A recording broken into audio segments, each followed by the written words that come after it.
Hello students, welcome to your WebSeek.Academy English channel.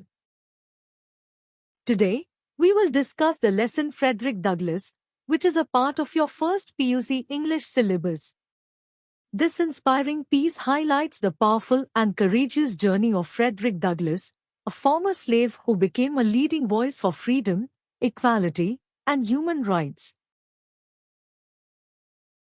Fredrick Douglass, an excerpt from Narrative of the Life of Fredrick Douglass, an American slave. Fredrick Douglass Summary. Fredrick Douglass is an autobiographical piece about the life of an American slave. The piece brings to us the gory details of the ill treatment meted out to the slaves by their white masters. The author begins with references to his birth in Takahu. Ironically, he is not able to say when exactly he was born. He adds that this ambiguity about the age was the lot of all slaves as their masters hid this piece of information from them. The author, who is unhappy over his ignorance about his date of birth, states that he must be either 27 or 28, going by what his master had said about his age 10 years ago. The speaker's ignorance is not limited to his age alone. He doesn't know who his father is, though the common speculation is that his father is a white man. He knows that his mother was a black woman named Harriet Bailey, from whom he was separated when he was an infant. He adds that it was the common custom in that part of Maryland that the children were thus separated from their mothers, hindering the natural bond between the mother and the child. He had seen his mother only 4 or 5 times when she met him after walking 12 miles from Mr. Stewart's place where she worked as the field hand. She had to be back in the field before the sunrise if she had to escape the penalty of whipping from the slave master. This left the mother and child very little time and scope for communication. The sad outcome of this is that when he lost her when he was around 7, he didn't feel the usual emotions of sorrow. The sudden death of the mother put an end to whatever chance the author had of knowing who his father was. He cannot be sure at all whether his slave master was his father also, though there were rumors to that effect. But the prospect of the slave masters being the fathers was not of any relief to the children, because such children were under the constant scrutiny of the wives of such slave masters. Such slave masters went to the extent of selling these children to flesh traders to please their white wives. If they didn't do this, they had to either whip their own black children or see their white sons whip their black brothers. Any sign of disapproval by the white man at the gory acts of the white sons made matters worse for both the slave masters and their black children. The author shares with his readers his experiences with one of his 2 masters, Captain Anthony by name. If the master himself was cruel, his overseer Mr. Plummer was even crueler. The author places before the readers the bloody details of the master whipping an aunt of his with cowskin until he was too tired to continue whipping her. Mr. Plummer, on his part, went around with not only the cowskin but also a heavy cudgel and cut and slashed women's heads horribly. Despite all these hardships, the author had the optimism of coming out of slavery, and he thanks God for giving him this hope and cheerfulness as a youngster. Fredrick Douglass Comprehension 1. 1. What prevented the slaves from knowing their birthdays? Or, who kept the slaves ignorant about their age, according to Fredrick Douglass? Answer. First of all, the slave masters preferred it that the black children didn't know their date of birth. Secondly, the children were separated from their mothers as infants and hence lost the chance of getting information about their birth from their mothers. 2. How would the master look at the enquiries about the slave's birthday? Answer. The master considered the enquiries improper and impertinent, and evidence of a restless spirit. 3. What was whispered about Douglass' parentage? Answer. It was whispered that Douglass' master was his father. 4. When was Douglass separated from his mother?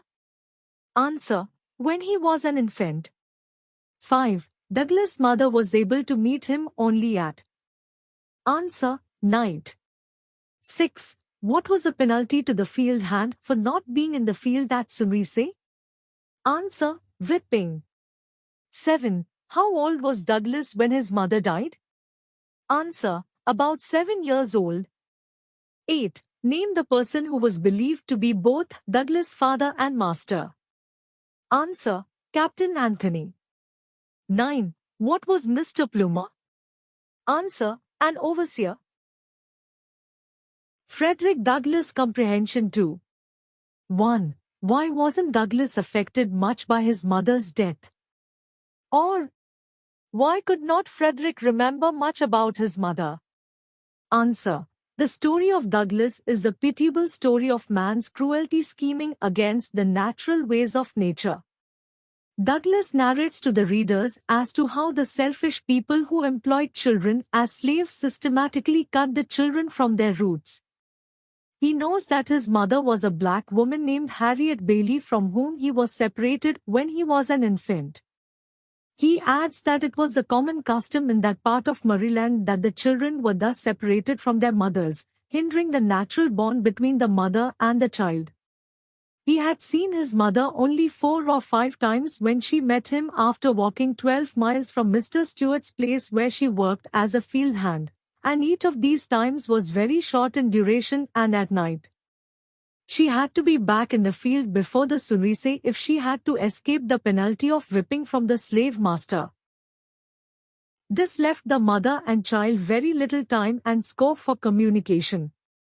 She would lie down with him and get him to sleep, but long before he woke she was gone. He does not remember having ever seen his mother by the light of the day. The sad outcome of this is that he does not remember much about his mother, and when he lost her when he was around 7, he didn't feel the usual emotions of sorrow. This is a very sad outcome indeed when we consider the fact that the bond between a mother and a child is the strongest and the most beautiful bond of all, and it is unnatural for the son not to feel grief at the loss of the mother. Douglas thus proves that the repercussions of serfdom are more than what meets the eye, and the psychological dimensions are far worse than the economic implications. Fredrick Douglass Comprehension 3.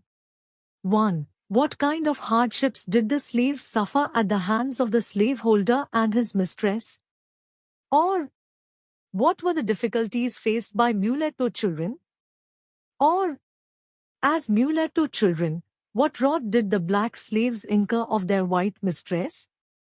Answer. The mistress always found fault with the slaves, particularly the mulatto children, and ensured that they came under the lash. Whenever she suspected her husband of showing extra favors to his mulatto children which he withheld from other black slaves, her anger was even more, and she compelled her husband to sell this class of slaves. If he didn't, the master had to whip such slaves himself or see one of his sons tie up and beat up his brother. Thus we see that the slave suffered unbearable hardships at the hands of the slaveholder and his mistress, and if the master happened to be the father of the slave, the plight of such a slave was even worse. 2. How does the passage comment on the dreadful experience of slavery? Or, describe Fredrick Douglass' experiences as a slave? Answer. The dreadful experience of slavery starts the very minute a child is born. The child is separated from the mother in its infancy, breaking the bond between the mother and the child. Even after that, the mother is not allowed to meet the child often, and this again goes against the possibility of establishing an emotional bond. The child has to suffer the psychological impact of not knowing who the father is. Worse still are the whispers and speculations about who the possible father is. These emotional problems are compounded with physical harassment. The slaves are constantly whipped by not only their slave masters but also others such as overseers and the slave master's white children. The women are in an even worse situation. We can see that they are used by white men to fulfill their lust. Their plight as field hands is pitiable. They can move out only after nightfall and have to be back at work at dawn unless they have permission from their masters. The fact remains that their cruel masters do not easily give them such liberty. The references to the women, who have had their heads slashed and body completely bruised, with the beatings given with the cow skin, are a testimony to the inhuman treatment meted out to the slaves by their masters. Thus, the lesson, which is a first-hand narration of Fredrick Douglass, makes the readers aware of the heart-wrenching plight of the slaves. 3. In spite of the hardships he suffered as a slave, why does the author say, slavery would not always be able to hold me within its foul embrace? Answer. The author comes out as an optimist who, in spite of horrible hardships, still has the hope of coming out of the bondage of slavery.